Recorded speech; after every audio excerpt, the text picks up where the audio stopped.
Hello students, good afternoon to all of you. So बच्चों, previous class में मैंने आप लोगों को details of your labour chapter का जो कॉन्सेप्ट था फ्रॉम द बिगिनिंग बच्चों, what is labour, types of labour, then उसके बाद आपको लेबर कॉस्ट, उसमें हमने monetary labour cost and non monetary labour cost या जिसे बोलते हैं कि फ्रिंज बेनिफिट बोला जाता है, उसके बारे में डिस्कशन किया था। एंड फाइनली जो हम लोग पढ़ रहे थे बच्चों लेबर टर्नओवर, उसमें आपको मैंने 3 कॉजेस जो थे personal, unavoidable and avoidable causes को एक्सप्लेन किया था। सो एनीवे, जो भी हो बच्चों, labour is the second most important elements in production, but unlike materials बच्चों, लेबर कॉस्ट इज समहाउ बच्चों difficult and the most important problem is that बच्चों labours once leave the factory, वो लोग को दोबारा लाना बहुत मुश्किल होता है। दैट्स वाई बच्चों लेबर कंट्रोल करने के लिए कंपनी को एक सिस्टमेटिक एटमॉस्फेयर बनाना पड़ता है। क्लियर? तो जिसमें हमने पढ़ा the persons involved in converting the raw materials into finished goods that may be direct, indirect, who are directly engaged in production, they are known as direct labour, and those who are not directly engaged in production या खुद बच्चों काम नहीं करते बस लोगों को help करते, they are known as indirect labour. Clear? देखिए उसके बाद बताया बच्चों the amount spend by the company या स्पेंड बाय द बच्चों एम्प्लॉयर ऑन देयर लेबर या ऑन देयर वर्कर्स बोलो, that is known as labour cost. That may be बच्चों मॉनिटरी लेबर कॉस्ट या मॉनिटरी बेनिफिट्स। अगर बोले वर्कर्स पॉइंट ऑफ व्यू से, the benefits which are availed by the workers from their company या from their employ is known as क्या, benefits बोल सकते हो या लेबर कॉस्ट बोल सकते हो। So that may be monetary और नॉन मॉनिटरी। मॉनिटरी मैंने आपको एक्सप्लेन किया था, इसको डिटेल में भी हम लोग पढ़ेंगे, पर तुम्हारा कोर्स बहुत कम हो गया है। सो मॉनिटरी जो भी बच्चों मनी में देते हैं, जो मनी में नहीं देते, जो फैसिलिटीज प्रोवाइड करते हैं, उसको बोलते हैं नॉन मॉनिटरी या फ्रिंज। मैंने बताया था the one number the important question from the non monetary में बच्चों बताया था आपको मैंने फ्रिंज बेनिफिट में रिक्रेशनल फैसिलिटी क्या बताया था। Most of the time exam में आता है बच्चों रिक्रेशनल फैसिलिटीज कम्स अंडर बच्चों डैश, तो बच्चे जान नहीं पाते लिख देते हैं क्या, मॉनिटरी हुआ। ऑप्शन में बच्चों वहां पे होगा फ्रिंज बेनिफिट क्या, एंड मैक्सिमम बच्चों फ्रिंज बेनिफिट को ध्यान देते नहीं है, ऐसे मॉनिटरी होगा नॉन मॉनिटरी लिखा नहीं होगा, क्या लिखा होगा फ्रिंज, तो फ्रिंज को इग्नोर करके वो क्या करते हैं, मॉनिटरी लिख देते हैं। क्लियर? उसके बाद पता है बच्चों मैंने आप लोगों को the percentage change in labour force, इसको मैं एक्सप्लेन करूंगा जो हम प्रॉब्लम पढ़ेंगे, उसमें मैं आप लोगों को definitions of this term from the बच्चों आपका determination point of view, calculation point of view से कि किस तरह से लेबर टर्नओवर कैलकुलेट किया जाता है। जैसे मैंने आपको बताया था बच्चों, सपोज हमारी कंपनी में 100 वर्कर्स हैं, उसमें 10 वर्कर्स चले आते हैं, तो 10 वर्कर्स जाना बच्चा मतलब बच्चों 10% लेबर टर्नओवर, पर ऐसा नहीं हो सकता, कभी भी वर्कर्स बच्चों आते भी हैं, क्या होते हैं, और ऐसा भी कहना बहुत ही गलत है बच्चों कि at the beginning of the year या थ्रू आउट द ईयर आपके पास 100 लेबर कांस्टेंट है, ऐसा होता भी नहीं है। आप देख सकते हैं कि स्कूल में भी बच्चों जो आपके स्टूडेंट्स की स्ट्रेंथ होगी वो भी एग्जैक्ट नहीं होती, किसी कॉलेज में भी नहीं होती है क्या, तो वैसे ही बच्चों कंपनी में भी देखो लाखों वर्कर्स, हजारों वर्कर्स काम करते हैं। हाँ, हम स्टूडेंट को कंट्रोल नहीं कर पाते, लेबर को कहां से कंट्रोल करें, किसकी कई पर्सनल प्रॉब्लम, कोई मर गया, किसी हाथ पैर टूट गया, तो लेबर्स बच्चों एक कांस्टेंट अमाउंट ऑफ लेबर कभी कंपनी में रहते भी नहीं है। So the determination of labour turnover आप जो सोचते हो वैसा नहीं है, इट्स समहाउ बच्चों डिफरेंट है, that I will discuss with you in the practical class में करूंगा, ठीक है। Then the about the causes of labour turnover, जिसके बारे में बताया था personal, then unavoidable, then avoidable. हाँ, द रीजंस बच्चों जिसकी वजह से लेबर्स कंपनी छोड़ के जाते हैं एंड विच आर बच्चों प्योरली ऑफ पर्सनल, जो बच्चों प्योरली बच्चों पर्सनल होते हैं उसको बोलते हैं बच्चों पर्सनल कॉजेस। क्लियर? उसके बाद बच्चों the causes for we the labours leave the factory but that can not be avoided, जिसको अवॉइड कर सकते हैं दे आर अवॉइडेबल कॉजेस। हाँ, जिसको अवॉइड नहीं कर सकते उसे क्या बोलते हैं, अनअवॉइडेबल कॉजेस। ओके, तो पर्सनल कॉज में बच्चों वर्कर्स खुद ही छोड़ के जाएंगे, एंड अगर देखा जाए तो पर्सनल कॉज ही बच्चों एक तरह से क्या है, अनअवॉइडेबल। क्या है, family responsibility and domestic trouble, that is known as personal cause. Retirement due to old age, ये भी आपका हुआ personal cause. Death, accident, women worker में leave the factory after marriage, women worker में लीव द फैक्ट्री बच्चों after becoming बच्चों mother, माँ बनने के बाद ना, नहीं, dislikeness for the job, roving nature हो, और एक क्या बताया था मैंने, workers finding better job. So these are the personal reasons of the workers for which they leave the factory, and इसको कंपनी रोक सकती नहीं है. And but there are certain reasons बच्चों जिसको कंपनी रोक सकती है, वो है अवॉइडेबल. पर उससे पहले था अनअवॉइडेबल. वर्कर्स में भी रिट्रेंच या discharge from the factory due to insubordination हो, इनडिसिप्लिन हो, ब्रेकिंग ऑफ रूल्स रेगुलेशंस हो. वर्कर्स में भी डिस्चार्ज. पहला पॉइंट था आपका इनएफिशिएंसी या शॉर्टेज ऑफ वर्क. वर्कर्स में भी डिस्चार्ज बच्चों ड्यू टू कंटिन्यूअस या लॉन्ग पीरियड ऑफ बच्चों एब्सेंटीज्म हुआ, फैक्ट्री से चले जाना. So these are the points बच्चों जिसकी वजह से कंपनी से लेबर जाते हैं या कंपनी खुद ही उनको निकाल देती है. हुआ. And finally avoidable low wages बच्चों, लो वेजेस, लो सैलरी बच्चों. आपका जो रेम्युनरेशन प्रोसीजर्स होता है, जो रेम्युनरेशन बच्चों उनका जो रूल्स होता है बच्चों, वो भी वर्कर्स को कभी भी फोर्स करता है to leave the factory and join at other place. वहां लिखा है लो, मैंने आपको शॉर्टकट में बताया, लो वेजेस एंड अलाउंसेस में induce the worker to leave the factory and join at other place where they get high wages and allowances. Then unsatisfactory working condition also बच्चों induce a worker, force a worker to leave the factory and join करना कहीं पे जहां पे उनको बच्चों वो उनके हिसाब से वर्किंग कंडीशन बच्चों मिलता है. देन उसके बाद बच्चों आपका lack of promotion facility, lack of training facility, आपका long periods of working hours, आपका पुअर मेथोडोलॉजी हो, हाँ ओल्ड मेथोडोलॉजी जहां पे मुझे अपना फ्यूचर दिखाई ना दे, या अनसिंपैथेटिक एटीट्यूड्स ऑफ या बैड मैनेजमेंट होगी नहीं, मिसबिहेवियर, बैड मैनेजमेंट होगा, अगर मैन मैनेजमेंट जो रिलेशनशिप होगा जहां पे गुड नहीं होगा तो वहां पे बच्चों कोई भी एफिशिएंट वर्कर, कोई भी एफिशिएंट इंसान जो अपना फ्यूचर बनाना चाहता है, वो कभी भी किसी भी हालात में बच्चों कभी भी अपने फ्यूचर के साथ कभी भी वो कॉम्प्रोमाइज करेगा नहीं करेगा. ये बातें बच्चों तुमको सीखना बहुत ज्यादा जरूरी है. कौन सा क्लास था? एक सेकेंड बच्चों, फाइनेंशियल अकाउंटिंग. तो बच्चों अगर हमें अपना फ्यूचर एफिशिएंट बनाना है तो बच्चों सबसे पहले हमें नॉलेज गेन करना बहुत जरूरी है. एंड नॉलेज गेन करने का सबसे बेस्ट स्टेज है आप लोगों का, है कि नहीं है? हाँ, हम लोगों का भी है थोड़ा बहुत, पर आप लोगों का स्टेज बच्चों सबसे बेस्ट है. क्लियर? तो these are बच्चों all about the causes of labor turnover. So whatever may be the causes, but the labor turnover is never desirable for the organization because it will have impact on the बच्चों continuous flow of production. कितना अच्छी language लिख सकते हो. हुआ? It will interrupt the continuous flow of production, regular flow of production. It will cause बच्चों, it causes the shortage of production. The new workers may not be familiar बच्चों with the आपका other workers, supervisors. So there may be बच्चों lack of coordinations. Okay, delay work होगा. The new workers may not be acquainted with the speed of the machine बच्चों, chance of more breakdown. The new workers may not be acquainted with the बच्चों average speed of the machine. Their chance of बच्चों more accidents, more depreciation of आपका equipments. Okay, wastage बच्चों. New workers may not be क्या acquainted with the बच्चों quality. So chance of बच्चों poor quality of goods. And overall बच्चों it will increase the cost of production and finally impact on the goodwill या reputation of the organization. That's why labor turnover बच्चों कोई भी company कभी चाहती नहीं, but labor turnover between 3 to 5% is desirable. अगर बच्चों 1 लाख वर्कर्स है तो मेरे पास 3, 4, 5 हजार वर्कर्स चले जाए तो कोई प्रॉब्लम नहीं है.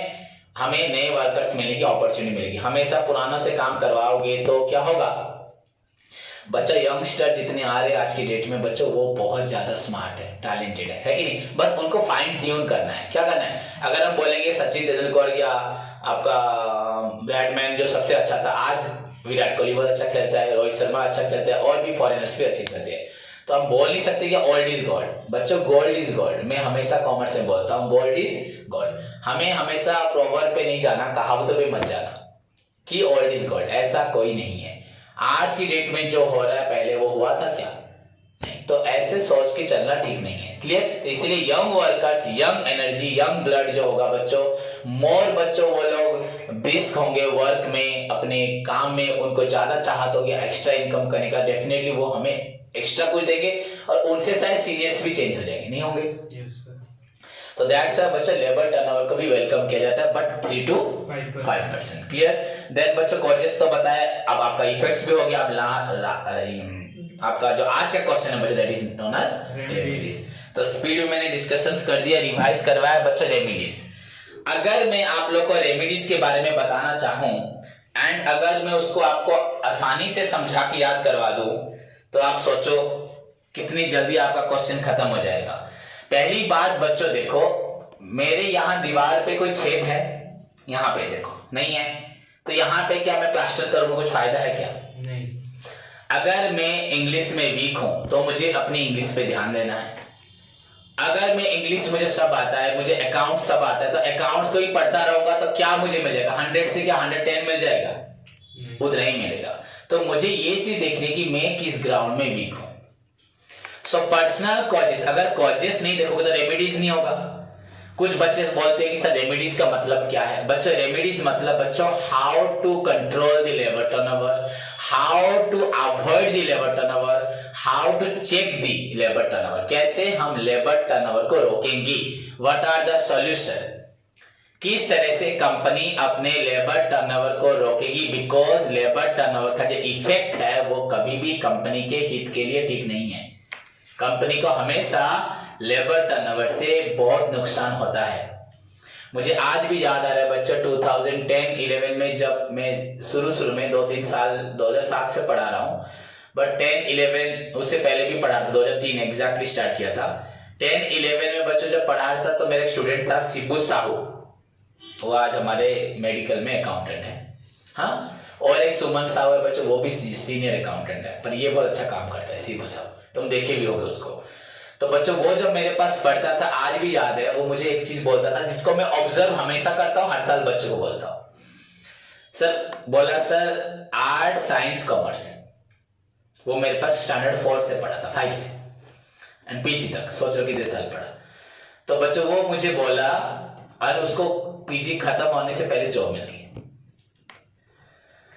तो बच्चों वो बोला कि सर कॉमर्स पढ़ाई में एक तो कभी भी इंसान बोर नहीं होता, एंड दूसरी चीज बच्चों हमें बहुत कुछ सीखने को मिलता है। जैसे हम लोग अपना कैरेक्टर भी बिल्ड कर सकते हैं। ये जो मैं आपको बता रहा हूँ लेबर टर्नओवर, कॉजेस, ये एक तरह से हमें डेली लाइफ में डिसिप्लिन के लिए भी बहुत कुछ सिखा रहा है, जहां की आर्ट्स बच्चे को ये अपॉर्चुनिटी कभी नहीं मिलेगी। साइंस बच्चों को ये अपॉर्चुनिटी नहीं, उनको टीचर्स बच्चों जो एक्स्ट्रा गाइडलाइन देंगे, डांटेंगे, चिल्लाएंगे, उनको वही मिलेगा। पर कॉमर्स हमारी ऐसी पढ़ाई है जो हमें मैनेजमेंट करना सिखाता है, हमारा वे ऑफ लाइफ बनाना सिखाता है। तो कॉमर्स जो अच्छे से पढ़ेगा वो गलती भी करेगा नहीं। एंड कॉमर्स बच्चों बहुत सिंपल नहीं है, हार्ड कहां है? मैंने क्या बोला, women worker leave the factory after marriage, क्या ऐसा बड़ा पॉइंट है जो हमें नहीं मालूम? Death of a worker, simple सी बात है। मैं अगर आज मर गया तो तुमको पढ़ा पाऊंगा, मेरी अगर वॉइस चली गई तो पढ़ा पाऊंगा, तो गया कि नहीं गया? मैं जब 60 एज का रिटायर हूं तब कॉलेज में नहीं पढ़ाऊंगा, हाँ ट्यूशन पढ़ा सकता हूँ बट कॉलेज में नहीं पढ़ाऊंगा। या अगर मुझे कोई बेटर जॉब मिल जाए कहीं भी, दिल्ली, मुंबई, कोलकाता, भुवनेश्वर में, तो यहाँ छोड़ के चला जाऊंगा। तो इसमें कुछ ऐसा नहीं है जो रूल जो हमें नया देखने को मिल रहा है, जो हम अपने एवरीडे लाइफ में करते हैं, जिसको ध्यान से नहीं करते वही हमें सीखने को मिलता है ना। और कुछ मिलता है क्या? तो अगर हम रेमेडीज ढूंढ रहे हैं तो हमें कॉजेस को ढूंढना है। किसको ढूंढना है बच्चों? कॉजेस से रेमेडीज होता है। कॉजेस क्या था? क्या पर्सनल कॉज किसी मरे हुए को उठा सकते हो, हाथ कटिंग में हाथ लगा सकते हो? पर्सनल कॉज के लिए रेमेडी है क्या? नहीं। अनअवॉइडेबल कॉज, ये काम नहीं करता, इसको मैंने ट्रेनिंग दिया फिर भी काम नहीं करता, बात नहीं सुनता, इनडिसिप्लिन करता है, र्यूमर फैलाता है, हाँ, तो ऐसे इंसान को रखूंगा ना, भगा दूंगा। तो इसके लिए रेमेडी है क्या? तो बच्चों रेमेडीज के लिए हमें कुछ नया नहीं पढ़ना। पर्सनल कॉज को हम रोक नहीं सकते, अनअवॉइडेबल कॉज को हम रोक नहीं सकते, बट अगर हम ध्यान से देखते हैं what exact the reason of बच्चों labour turnover, you will find the exact reason of labour turnover is the avoidable reason. Actually labour क्यों छोड़ के जाते हैं? जानकर मृत्यु आपके नहीं करेगा, किसी की मौत को रोक सकते हैं? नहीं रोक सकते। तो वो लेबर टर्नओवर का कॉज में अगर देखा जाए थ्योरी पॉइंट ऑफ व्यू से, you need to present the बच्चों personal cause, unavoidable cause.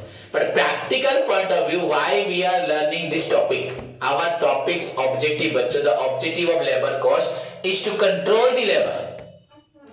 So control the labor, which labor? those who are leaving the organization not because of their own fault, own reason, but because of our fault, our reason. बच्चों अगर देखा जाए तो exactly अगर हम देखें तो Y labour बच्चों लीव द फैक्ट्री, उसका रीजन है बच्चों अवॉइडेबल कॉज। द फॉल्ट बच्चों जहां पे हमारे अंदर है उसको सुधार सकते हैं हम, किसी और की फॉल्ट को तब तक सुधार सकते हैं जब तक वो हमारे पास है, वो जब हमारे पास से चला जाता है उसको हम सुधार सकते हैं क्या? So actually the cause of labour turnover is the avoidable cause. हाँ, low wages and allowances, why our wage is low? What do you mean by low wages? इसका मतलब बचना, इसका मतलब बच्चों लो वेज मतलब कम वेजेस नहीं, लो वेजेस का मतलब कि other factories other companies are giving high wages, that's our wages low. हमारी कंपनी ने जो वेजेस फिक्स किया वो गलत नहीं होगा, क्योंकि हमने आपको भी एक टॉपिक पढ़ाऊंगा, हाँ, elements of the most important guaranteed question for your exam. अगर इस साल नहीं आया तो बच्चों फ्यूचर में इस क्वेश्चन के बिना जी नहीं सकते कॉस्ट अकाउंटिंग में। Essential features of a good wage system, labour के लिए लेबर कॉस्ट को कंट्रोल करने के लिए, उनको अट्रैक्ट मोटिवेट करने के लिए what are the features characteristics of fixing good wage. एक गुड वेज फिक्स करना, समझ में आएगी? गुड वेज फिक्स करना वो हम पढ़ेंगे। तो बच्चों हमारा वेजेस लो कभी हो ही नहीं सकता, लो है इसका मतलब समहाउ कुछ कंपनीज आर गिविंग बच्चों मोर वेजेस, तो दैट इज द पॉइंट बच्चों। जहां पे गलती है उसी वजह से हमारे वर्कर्स छोड़ के जा रहे हैं, तो तुमको उसको एनालाइज करना है, उसको सॉल्व करना है। समझ में आया कि नहीं आया? एंड तुमको देखना भी है बच्चों बहुत कुछ, ऐसा नहीं कि मैं एरोप्लेन कंपनी के वर्कर्स की सैलरी के साथ अपना स्टेबलाइजर की बनाने वाले वर्कर्स की पेमेंट को कंपेयर करूंगा, ऐसा होगा क्या? तो सिमिलर कंपनी होंगी बच्चों, मेरी कंपनी टीवी बनाती है, उसी कंपनी टीवी उनकी टीवी बनाती है, तो उनके वर्कर्स मेरे वर्कर्स में सिमिलरिटी डेफिनेटली होनी चाहिए। हम एरोप्लेन के साथ बच्चों टीवी को कंपेयर नहीं करेंगे। सो लो वेजेस एंड अलाउंसेस ये है cause. And now the remedies क्या होगा? हाँ, suitable wages, attractive wages, fair wages, सबसे अच्छा पॉइंट है FAIR मतलब राइट वेजेस, फेयर मतलब राइट वेजेस। क्या राइट? तुम्हारा जितना काम है उतना पेमेंट तुमको मिल रहा है and that is suitable to you. So बच्चों आपका फेयर वेजेस एंड अलाउंसेस, हाँ, में रिटेन दी वर्कर। उसके बाद भी अगर किसी को जाना है, अगर तेरे को गुलाब जामुन खिला के भी तो जाएगा, तो अब तेरे को मेरे को और उसके ऊपर कुछ खिलाना नहीं है क्या? और खिलाना है, और भी खिलाऊंगा। सब इतना खिला के अगर संतुष्ट नहीं है तो उस वर्कर को रखना ही नहीं है, वो उल्टे काल बनेगा हमारे लिए। एक डिमांड पूरी करोगे वो दूसरी डिमांड बनाएगा। तो जो जस्टिफाइड डिमांड है, जो रिक्वायर्ड, जो मतलब जो आपका डिमांड को पूरा करना चाहिए उनको पूरा करेगा। So attractive wages and salary बच्चों में be provided to retain the labour turnover. हो गया? बुक्स पढ़ने की जरूरत नहीं है, मेरा नोट्स भी पढ़ने की जरूरत नहीं है उस इस पॉइंट के रेमेडीज के लिए। हम रेमेडीज खुद निकालेंगे फ्रॉम दी कॉज से। कौन से कॉज से? अवॉइडेबल से। सेकेंड पॉइंट क्या था? Unsatisfactory working condition, good working condition including proper ventilation, proper lighting, clean waters, toilet etcetera बच्चों must be provided to retain the labour turnover. हाँ, हो गया, आंसर हो गया रेमेडीज में। थर्ड पॉइंट क्या था? लैक ऑफ प्रमोशन फैसिलिटी, हाँ, suitable method of promotion facilities, proper way of promotional facilities also बच्चों is the way of बच्चों is the remedies of labor reducing the labor turnover। जिस company में promotion होगा तुम्हें मालूम पड़ेगा कि हमें 1-2 साल के बाद ऊपर लेवल पे जाने का with more prestige, more power, more salary मिलेगा, तो definitely you will work accordingly, वैसे काम करोगे क्यों? Because there is scope for promotion. And अगर आपको वहां पे इस प्रमोशन का स्कोप नहीं, वहां पे मैंने बोला जो ये भी बोल सकते हो lack of promotion facility and बच्चों improper method of promotion facility. कोई घूस खिला देगा, कोई थोड़ा सा इधर उधर से तुमको कोई जान पहचान में आप किसी को प्रमोशन दे दोगे, वैसा प्रमोशन ठीक नहीं। ऐसा होता है कि नहीं होता है? हिंदुस्तान में तो हर सेक्शन में क्या है? भरा हुआ है, हाँ या नहीं? तो वो प्रॉपर मेथड नहीं है। So proper promotion facilities on the basis of the efficiency of the worker is the remedies for the labor turnover. Proper training facilities is the another remedies for the labor turnover. हुआ कि नहीं हुआ? तो ये तो points वहां से आ रहे क्या रहे? ओके, आपका जो definite periods of working hour, आपको जितना टाइम काम करना चाहिए उतना टाइम ही आप काम करोगे, माने एक आपका consistent working hour is the cause of labor turnover, reduction of labor turnover. Is the reason of remedies for cause नहीं, remedies for the reduction of labor turnover. Okay, good number of non-monetary facilities. हाँ, good number of बच्चों non-monetary allowances. आपका good आपका अच्छा housing facilities आपको मिलेगा, आपका subsidize education to your children, आपका सब्सिडाइज मेडिकल फैसिलिटीज, आपके बच्चों को मेडिकल मिला, पेरेंट्स को मेडिकल मिला, आपकी फैमिली को मिला, उसका एजुकेशन टू चिल्ड्रेन हुआ, सब्सिडाइज कैंटीन हुआ, एंटरटेनमेंट हुआ, ट्रैवलिंग हुआ, हाँ, रिक्रिएशनल फैसिलिटीज हुआ, हाँ, दीज आर बच्चों क्या होता है? Remedies, non monetary facilities and बच्चों attractive non monetary facilities also the बच्चों remedies for reducing the labour turnover. So labour कैसे रिड्यूस, लेबर टर्नओवर कैसे कम होगा? जिस वजह से लेबर जा रहे हैं, अगर वो वजह हमारे लिए गलत है तो उस वजह को सॉल्व करना है, एंड उस वजह को सॉल्व करना क्या होगा? Is the solution for labour turnover. बस खत्म. So this is all about the remedies. तो हमें रेमेडीज में देखना है कि कॉज के ऊपर रेमेडीज होगा. गुड मैन मैनेजमेंट रिलेशनशिप, हाँ, proper supervision, proper instruction, proper guidelines, goods है या इक्विटी, क्या बोलेंगे?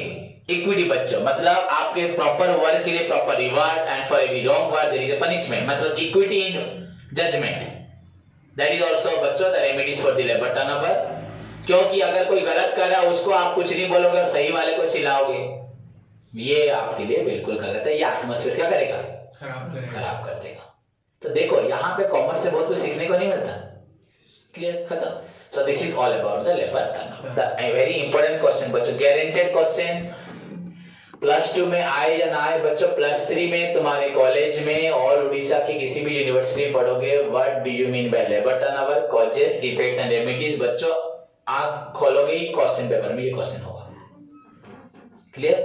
देन उसके बाद बच्चों द नेक्स्ट इंपॉर्टेंट पढ़ाई हम करने जा रहे हैं, दैट इज नोन एज बच्चों आपका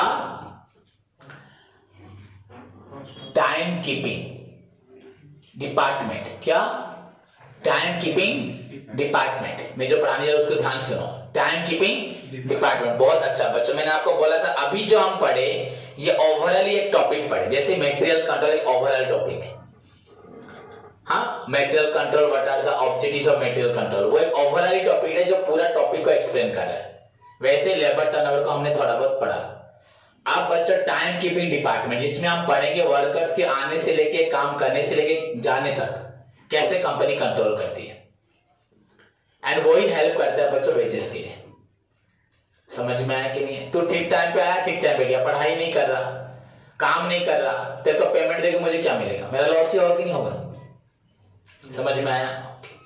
सो बच्चों what do you mean by time keeping department? Very simple question है. मेरी थ्योरी बहुत इजी है, कोई भी स्टूडेंट पढ़ेगा. मत सोचना कि यहाँ पे बस लिखोगे. नॉर्मल थ्योरी कहीं पे भी लिखो बच्चों, अगर कोई भी टीचर काट देगा तो मुझे बोलना, पूरा फुल मार्क मिलेगा बच्चों. A department which is concerned with, हाँ, a department which is concerned with recording of time of each workers engage in a factory. मैंने बोला नहीं इन आउट टाइम या अराइवल डिपार्चर टाइम, बोला क्या? मैंने कंप्लीटली बच्चों जो वर्कर्स का टाइम रिकॉर्ड करता है, कौन सा टाइम रिकॉर्ड करता है मैंने उसके बारे में बताया नहीं. A department which is concerned with बच्चों recording of time of each worker, not Ram Shyam का, सभी का. हाँ, a department which is concerned with recording of time of each workers, कौन? Who are engage in factory is known as time keeping department. क्या बोलते हैं? समझ में आया कि नहीं? A department which is concerned with recording of time of each workers engage in a factory, work in a factory. बच्चों engage होगा, एंगेज नहीं, इज नोन एज बच्चों टाइम कीपिंग डिपार्टमेंट. हो गया? समझ में आया? तो कल काबुल यूनिवर्सिटी में अटैक हुआ ना, और मैसेज आया।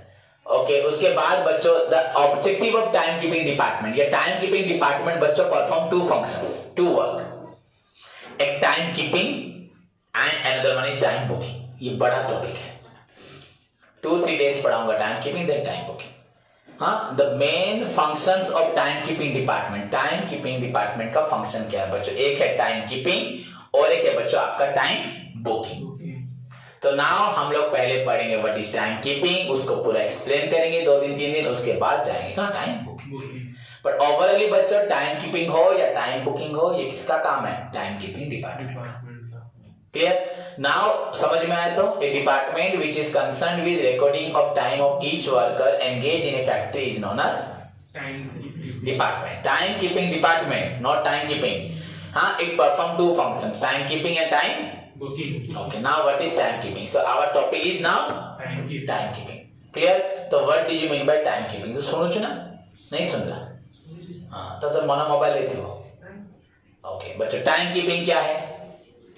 बच्चों टाइम कीपिंग बच्चों कीपिंग KEEPING, कीपिंग से मालूम पड़ रहा है बच्चों ये एक प्रोसेस है। Teaching is the process, purchasing is the process, art है कि नहीं? So time keeping is the process.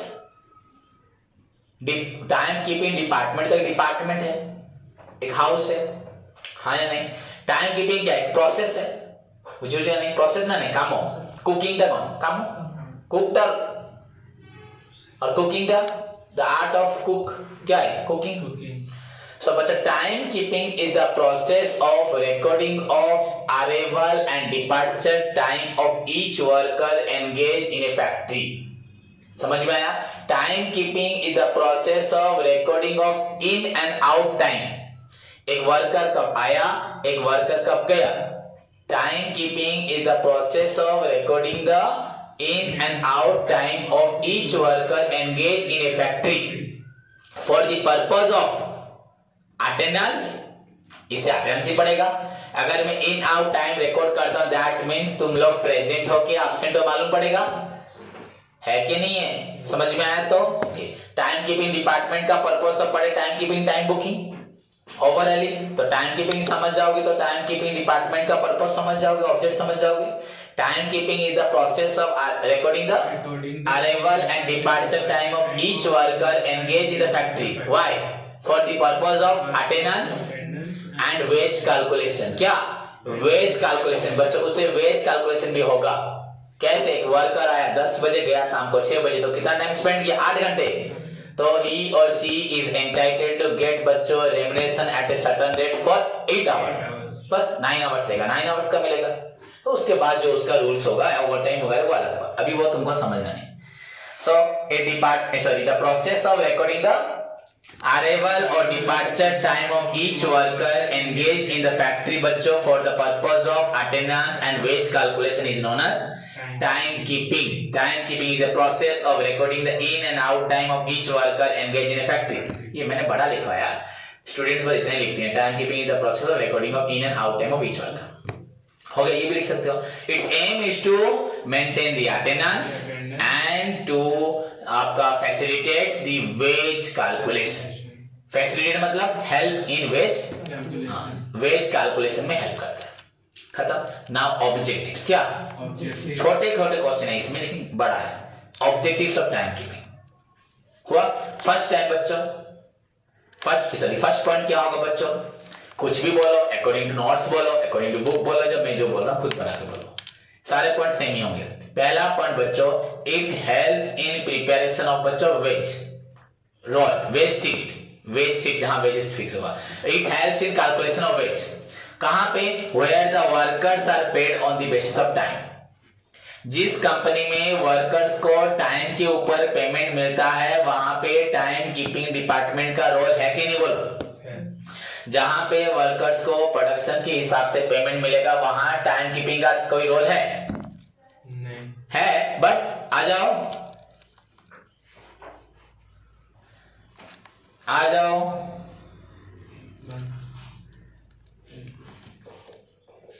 तुम्हारे बैच के बच्चे आए यहाँ 6-7 महीने के बाद देखने को मिल रहा है। इस दीप्ति मिठाई लेके आई ना, खाली आ गई। विजेता आओ वाओ तू तो साउंड रूम में जाने को आओ क्या अच्छी आ जाओ पढ़ा रहा हूँ सुनो ना जाओगे लेट हो गया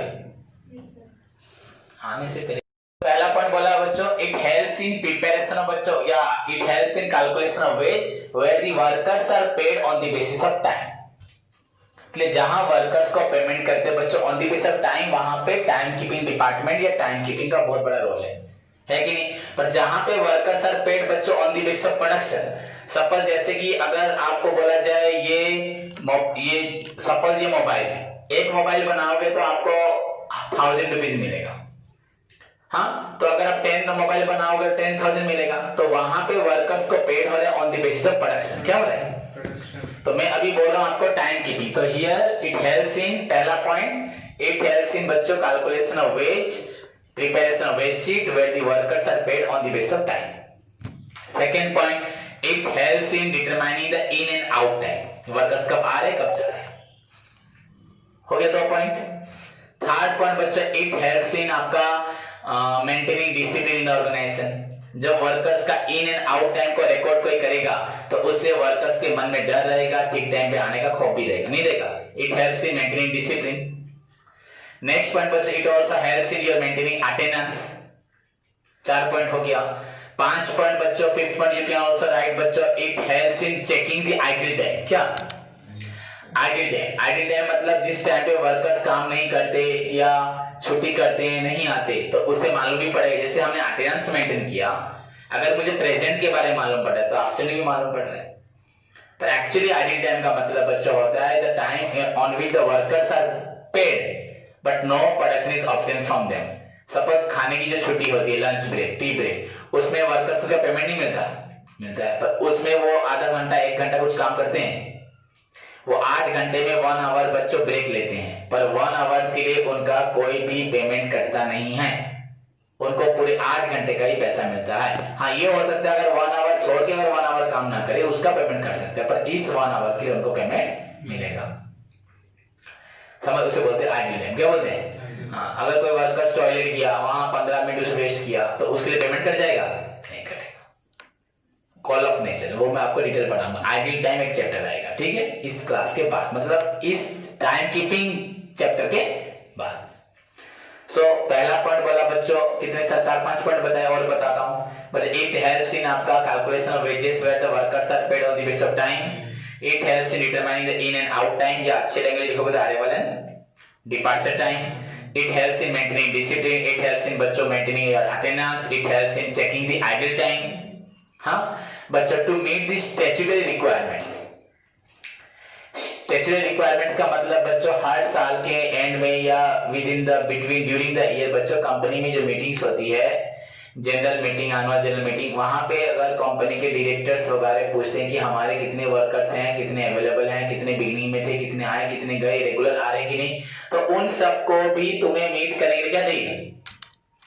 अगर गवर्नमेंट बच्चों आपकी कंपनी के बारे में इंफॉर्मेशन चाहती है कि आपके पास कितने वर्कर्स अवेलेबल हैं तो उसके लिए भी आपको क्या चाहिए वर्कर्स का अटेंडेंस होना उनका आने जाने के बारे में इंफॉर्मेशन पूरा आपके पास होना चाहिए. So to meet the statutory requirement and finally बच्चों overhead distribution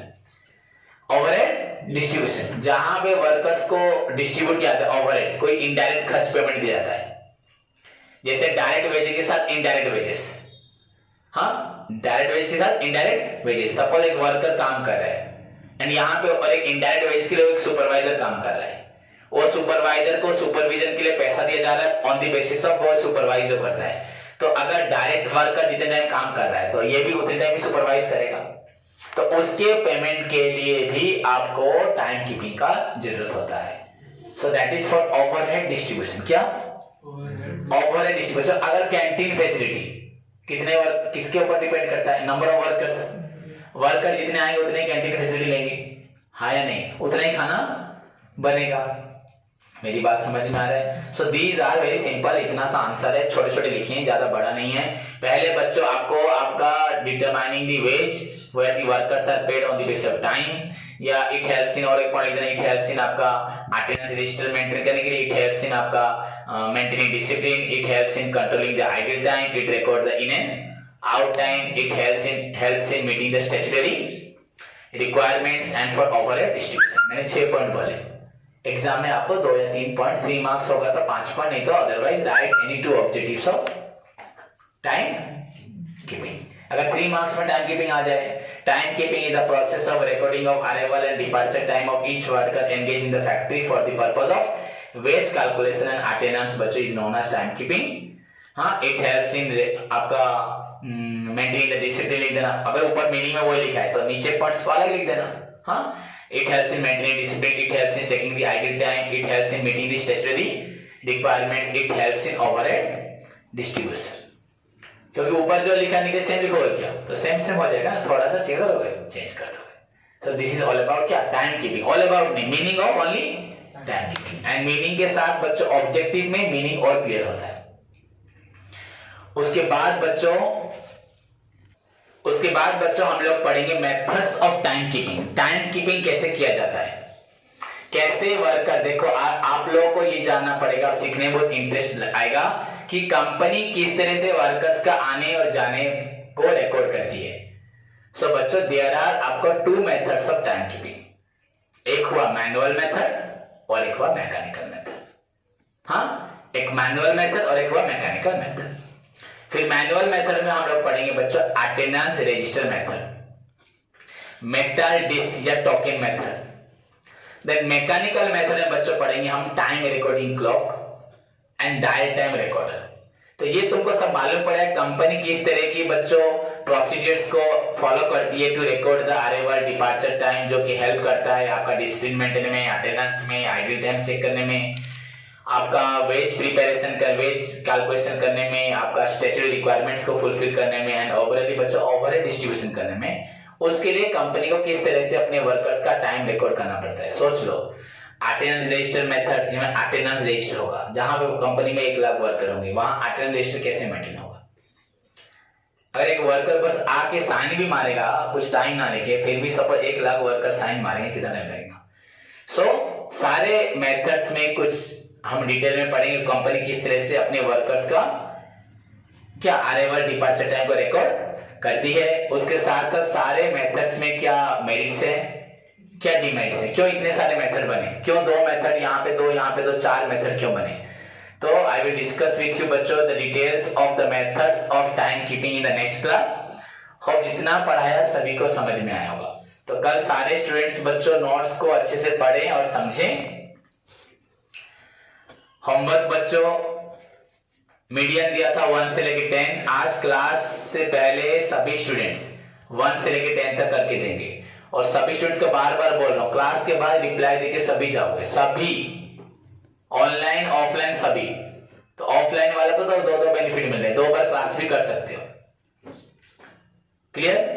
तो सभी स्टूडेंट्स बच्चों होमवर्क करेंगे. मीडियम हुआ था 1 से 10 के बाद लगभग शायद 15-16 से शायद तुम्हारा क्वार्टाइल डेसिमल परसेंटाइल है. तो डेफिनेटली स्टार्ट करें 11 से लेके बच्चों 16 तक. हाँ, आज होमवर्क जिन्होंने नहीं भेजा वो मुझे भेजे. एंड उसके बाद कल 7 तक दिया था क्या, 10 तक दिया था ना. 7 से क्वार्टाइल डेसिमल चालू 7 से. तो जो भी है बच्चों 16 नंबर तक सभी स्टूडेंट्स करके दिखाएं. ठीक है. उसके साथ मैनेजमेंट पढ़ना स्टार्ट करें, बहुत दिनों से पढ़ नहीं रहे. मैनेजमेंट का बच्चों मार्केटिंग का फीचर्स, मार्केटिंग का कॉन्सेप्ट एंड मार्केटिंग का ऑब्जेक्टिव्स, इतना पढ़ के आए. हुआ. Take care, God bless you.